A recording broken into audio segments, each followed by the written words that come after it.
Selamat malam, Ibu, Bapak, dan saudara-saudari sekalian yang dikasihi oleh Tuhan kita Yesus Kristus. Mari kita bersatu hati dalam doa yang diselenggarakan oleh GKJ Jakarta untuk edisi malam hari ini, Kamis 12 Januari 2023. Mari kita berdoa. Berikanlah kami hati yang tenang dan pikiran yang jernih untuk merenungkan sabda-Mu, ya Allah. Sebab itulah yang menuntun langkah dan perjalanan hidup kami di dunia ini. Di dalam nama Yesus Kristus, Sang Firman yang menjadi manusia, kami memohon. Amin. Saya akan membacakan Mazmur 40 ayat 2 hingga 12 untuk kita semua. Demikian dituliskan. Aku sangat menanti-nantikan Tuhan. Lalu ia menjenguk kepadaku dan mendengar teriakku minta tolong. Ia mengangkat aku dari lubang kebinasaan, dari lumpur rawa.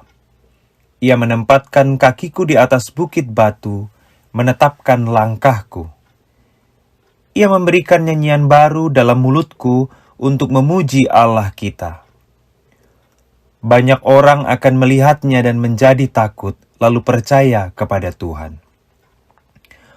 Berbahagialah orang yang menaruh kepercayaannya pada Tuhan, yang tidak berpaling kepada orang-orang yang angkuh atau kepada orang-orang yang telah menyimpang kepada kebohongan. Banyaklah yang telah kau lakukan, ya Tuhan Allahku, perbuatanmu yang ajaib dan maksudmu untuk kami. Tidak ada yang dapat disejajarkan dengan Engkau. Aku mau memberitakan dan mengatakannya, tetapi terlalu besar jumlahnya untuk dihitung.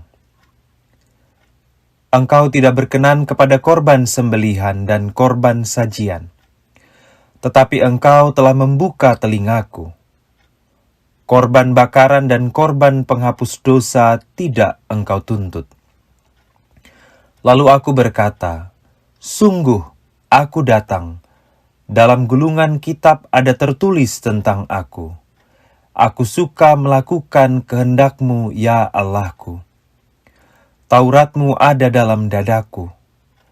Aku mengabarkan keadilan dalam jemaah yang besar. Bahkan tidak kutahan bibirku.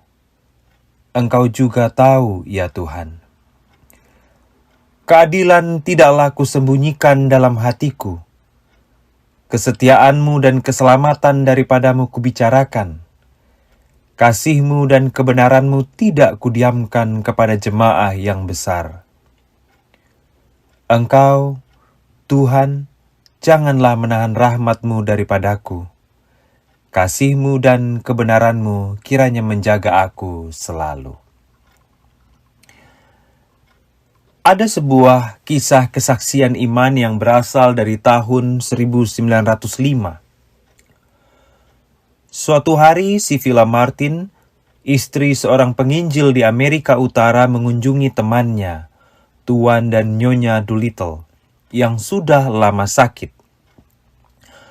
Nyonya Doolittle terbaring di tempat tidur selama hampir 20 tahun. Dan suaminya, Tuan Doolittle, adalah seorang lumpuh yang tidak dapat disembuhkan, yang harus melakukan aktivitas sehari-hari di kursi roda.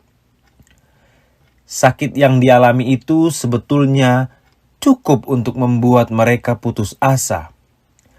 Tetapi meskipun kehidupan mereka menjadi sangat terbatas dan kesusahan dalam beraktivitas, mereka menjalani kehidupan Kristen yang bahagia, membawa inspirasi dan penghiburan bagi semua orang yang mengenal mereka.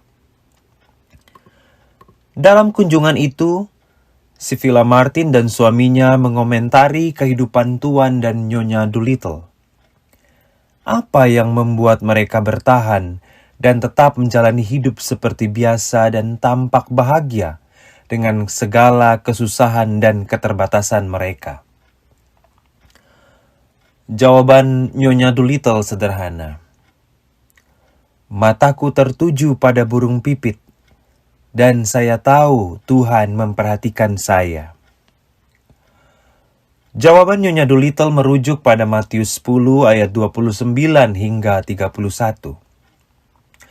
Rupanya pertemuan itu begitu menginspirasi Sibylla Martin, dan kemudian ia menulis sebuah puisi tentang kesaksian temannya itu.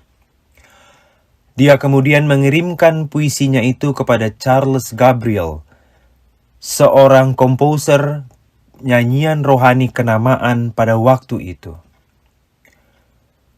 Puisi itu kemudian digubah menjadi sebuah nyanyian rohani yang menguatkan orang percaya hingga saat ini. Judul nyanyian itu adalah His Eye is on the Sparrow. Ibu Bapa dapat menikmati nyanyian ini yang juga sudah diterjemahkan ke dalam bahasa Indonesia pada link yang saya sertakan di sini. Ibu Bapa dan Saudara sekalian, bagian Mazmur 40 ayat 2 hingga 12 yang kita baca ini adalah tentang kebahagiaan seorang yang percaya kepada Tuhan. Baginya pertolongan Tuhan selalu tepat pada waktunya dan selalu cukup. Pengakuan ini hanya dapat diungkapkan mereka yang hidupnya berakar dalam dan kuat kepada Tuhan Allah, Sang Sumber dan Pemelihara kehidupan kita. Dan jika kita mengingat-ingat kembali hari, minggu, bulan, dan tahun-tahun yang kita lewati, maka kita akan menyadari bahwa Allah selalu menjaga dan memelihara kita. Perhatikanlah kesaksian penulis Mazmur 40 ini tentang pemeliharaan Tuhan, sampai-sampai ia berkata, "Banyaklah yang telah kau lakukan ya Tuhan Allahku. Perbuatanmu yang ajaib dan maksudmu untuk kami. Tidak ada yang dapat disejajarkan dengan Engkau. Aku mau memberitakan dan mengatakannya, tetapi terlalu besar jumlahnya untuk dihitung." Ibu, Bapa, dan Saudara sekalian, penyertaan Tuhan selalu hadir dalam kehidupan kita dalam berbagai bentuk, di waktu dan tempat yang barangkali tidak kita sangka-sangka, di dalam susah dan senang, di dalam suka dan duka. Dan begitulah caranya Tuhan memelihara kita. Kita tidak pernah dianggap terlalu kecil untuk Tuhan perhatikan, sebagaimana diungkapkan oleh Nyonya Doolittle dalam kisah nyanyian rohani tadi. Kehidupan dan kesaksiannya tetap menggema dan menguatkan orang-orang hingga pada masa kini lewat nyanyian rohani gubahan Sibylla Martin. Lalu bagaimana kita menggemakan kebahagiaan kita atas penyertaan dan pemeliharaan Tuhan dalam hidup kita? Penulis Mazmur 40 ini merefleksikannya pada ayat 9 hingga 12. Ada beberapa pokok pesan yang bisa kita teruskan dalam kehidupan kita masing-masing. Yang pertama, lakukanlah kehendak Tuhan dengan hati yang gembira. Lalu kabarkanlah dan perjuangkanlah keadilan dengan berani.